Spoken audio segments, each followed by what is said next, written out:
At Hello Every Day, we're enhancing autonomy and relationships. Hear how from someone who has used the technology from day one. Meet Joan, our pioneer user and a WLLO Village member, as she shares her story with Mark, the inventor and co-founder of Hello Every Day. Okay, take one, and hopefully one of one. So I'll go ahead and introduce this. So my name's Mark Levitt, and I'm involved with this new invention to help older adults um, live independently with confidence. And I'm here with Joan Nelson, who is our absolute first pioneer user. I think you've had it for, is it 18 months now? Coming close to 18 months? Yeah. Yeah. And so we're going to kind of tell that story. So I've been a volunteer for WLLO Village, which is a community of older adults here in Lake Oswego, Oregon. And I joined as a tech support volunteer. I'm a nerd, I'm into technology. By the way, I'm in the age group of this community. I'm 75 years old. And I've noticed that technology is not being designed for us, for older adults. It's designed for kids who flip through things instantly, and it doesn't work well for us. And I noticed that the people in this village were really more frustrated by technology than helped by it. So that's the genesis of this invention. So maybe Joan, tell us a little bit about your experience and what it seemed like to you at first.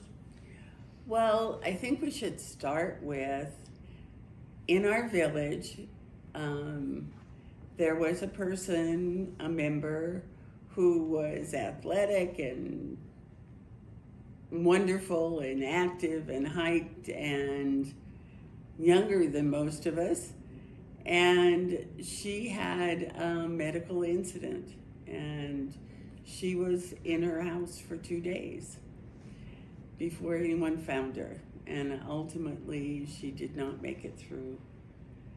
And with Mark and the concern of the other people in the village that we didn't want this to happen again, this came about, and Mark created this little device, which you can see right over there.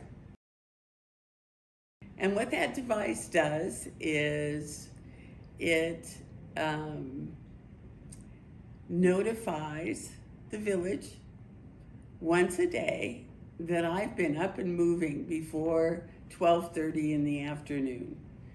And if I have not been, then what it would do is call the village team would call me. And if I didn't answer over a certain period of time, then they might call my neighbor if they have my neighbor's information.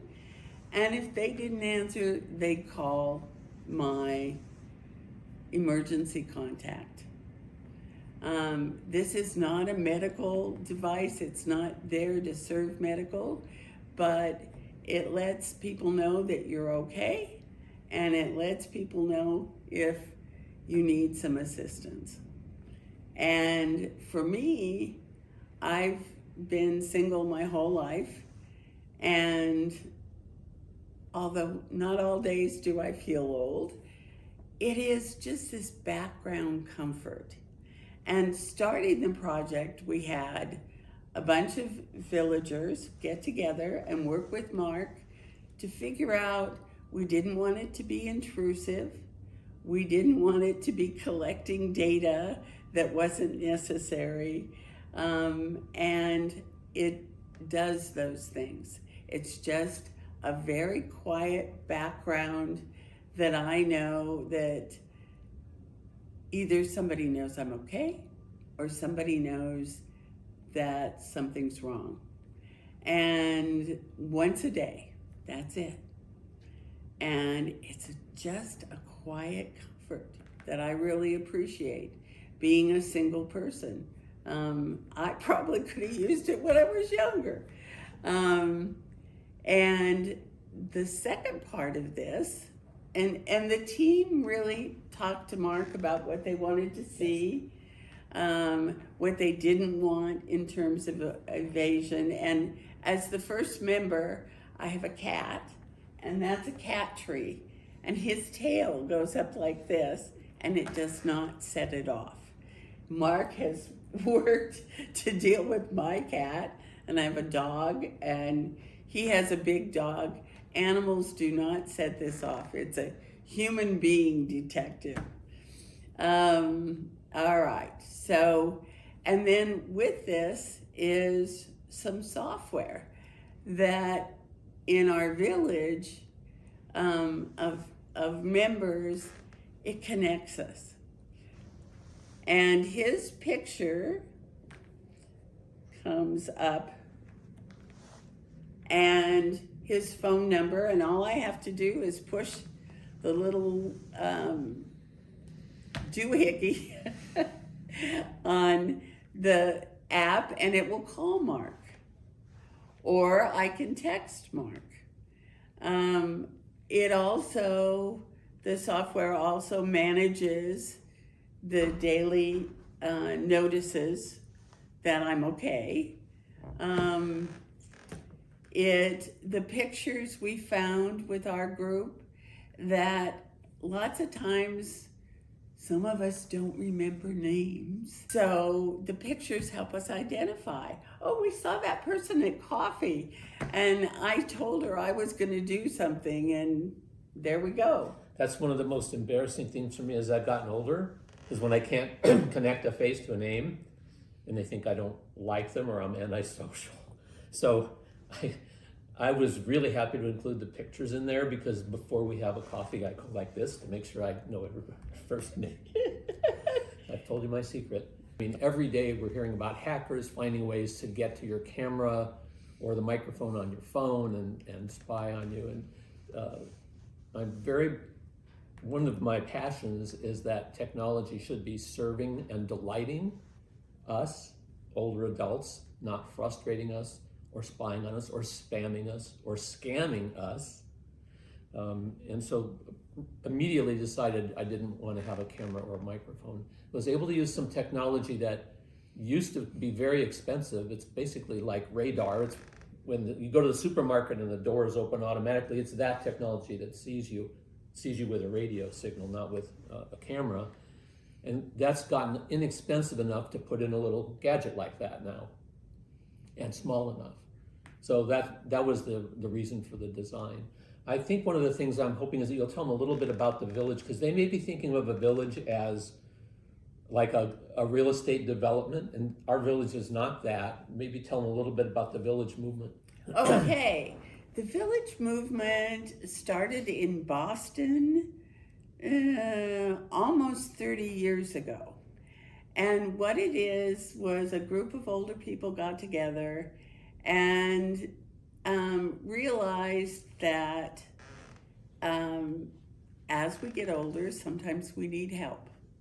So they formed a club or a community where it's an all volunteer organization where people, if they need rides because they're no longer driving, they can have rides as long as there is a volunteer to provide it.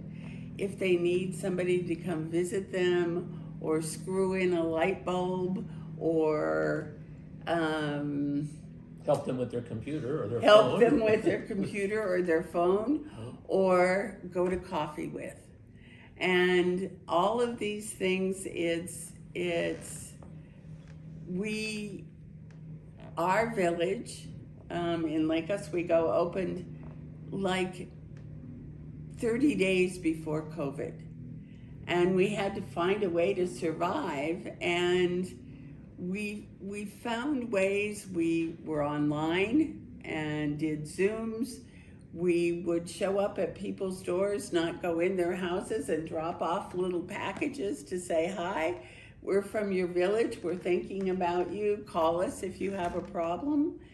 And we got really close. You would be surprised how intimate some of our Zooms were, telling each other what was going on with our families and all of that. And in our village, we know each other and we've become friends. And one of the things that shows up when you do statistics about villages, As we became friends, some of the number of rides, and this happened in another village, where people started giving each other rides instead of using the village volunteer rides, and sometimes the rides got less because they were all going together as friends to a dinner or a coffee or a happy hour. So it is a community of people who like each other, enjoy each other's company, and with volunteers who help us older folks with some of the little things that we need. Like I have a light up there that's out, and I will have a volunteer help me change it. So that's the village, if that makes sense to you. They're basically older adults living independently on their own, not in a I forgot planned to say that, development, their own homes. And it's interesting, I would go in to do tech support, a computer, then I'd find the stair railing was loose. So I'd say, we need to take care of it. So I would let WLLO know, and they'd send out our handyman or handy person volunteer. So kind of take more responsibility. The ones that give rides are making sure they're okay in other aspects as well. Exactly. It basically, to me, recreates the social connections that we used to have. We knew everybody in our neighborhood. Now we're more spread out. And that trick of opening the blinds, we can't see their blinds because we're 4 blocks away or maybe a mile away. So it was a revelation to me, discovering how the village recreated these social connections. And let me say also that, recently I've had a medical issue, and I let many of my villager friends know about it, and I received an abundance, more than I ever anticipated, of love and caring and kindness and consideration and offers to help me. This is what the village gives. I think that's a wrap. That's a wrap.